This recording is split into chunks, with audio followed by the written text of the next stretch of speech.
உடனே அவர் தேட ஆரம்பிக்கிறாங்க. தேட ஆரம்பித்த உடனே அவர் தவறு செய்யலை அப்படின்னா நேரடியாக ஆஜராகிருக்கலாம், வழக்கறிஞரை அழைச்சிட்டு வந்து ஆஜராகிருக்கலாம். அதுக்கு இல்லாமல் அவர் தலைமுறையாக தப்பி ஓட ஆரம்பிக்கிறார். காவல்துறை அவரை சேஸ் பண்ணுறாங்க. எப்படின்னா அவர் என்ன ஃபோன் யூஸ் பண்ணுறாரு, யார் கூட பழகிறாரு அப்படிங்கிறத வச்சு அவரை நோட்டை வரைச்சி வாட்ச் பண்ணுறாங்க. அப்போது அவரை பிடிக்கிறதுக்கு ஒரு டீம் போடுறாங்க, ஒரு இன்ஸ்பெக்டர் 2 கான்ஸ்டபிள்ஸ். அப்போது ஒரு டோல் பிளாசாவை தாண்டி வரையில் அவர் வண்டியை மடக்கிறாங்க. மடக்கிறப்போ நிற்காமல் போகுது. ஆனால் உள்ளே இவர் இருக்கிறத பார்த்துடுறாங்க. உடனே இந்த டீம் வந்து காவல்துறை டீம் வந்து சேஸ் பண்ணிட்டு போய் அவங்களை மடக்கிடுறாங்க. மடக்கி பிடிக்கையில் அவர் என்ன பண்ணுறாரு, காவல்துறை நோக்கி 2 ரவுண்ட்ஸ் சுடுறாரு.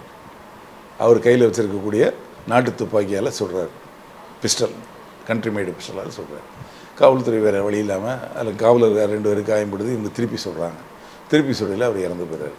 இது வந்து அந்த இப்போ ரீசெண்டாக நடந்த ஆஸ்டிபட்டி நடந்த மர்டர் கேஸ்லேயும் அவன் வந்து வாண்டட். அது இல்லாமல் இன்றைக்கி ஒரு ஈவினிங் போல் இந்த கார்லேருந்து வர மாதிரி நாங்களும் செக் போஸ்ட்லேயும் ஒரு தகவல் அடிப்படையில் ஸ்டாப் பண்ணுறோம். ஸ்டாப் பண்ணி நிற்காமல் அங்கே இருக்கிறவங்களையும் இது பண்ணிட்டு போயிருக்கோம். ஸோ அந்த டைமில் திருப்பி அடுத்த பெருங்குடி ஜங்ஷன்கிட்டையும் திருப்பி நிறுத்தாமல் நேராக இதுக்குள்ளே விட்டுறான். அதை ஃபாலோ பண்ணிட்டு வந்த இன்ஸ்பெக்டர்ஸும் அவரை வந்து இங்கே கைது பண்ண முயற்சிக்கிறாங்க. கைது பண்ண முயற்சிக்கும் பொழுது அவங்க 2 போலீஸ் கூட வராங்க. அதில் அந்த அருவா கையில் வச்சுருந்தவன் 2 போலீஸையும் காயப்படுத்திடுறான், நல்லா வெட்டு. ஆனால் அவங்க ஹாஸ்பிட்டலில் இருக்காங்க. திருப்பி இன்ஸ்பெக்டரும் அவரை தற்காக்க சொல்கிறாங்க. இருந்தாலும் அவன் இவனுடைய இந்த பிஸ்டல், ஒரு கண்ட்ரிமேட் பிஸ்டல் வச்சுருக்கான்.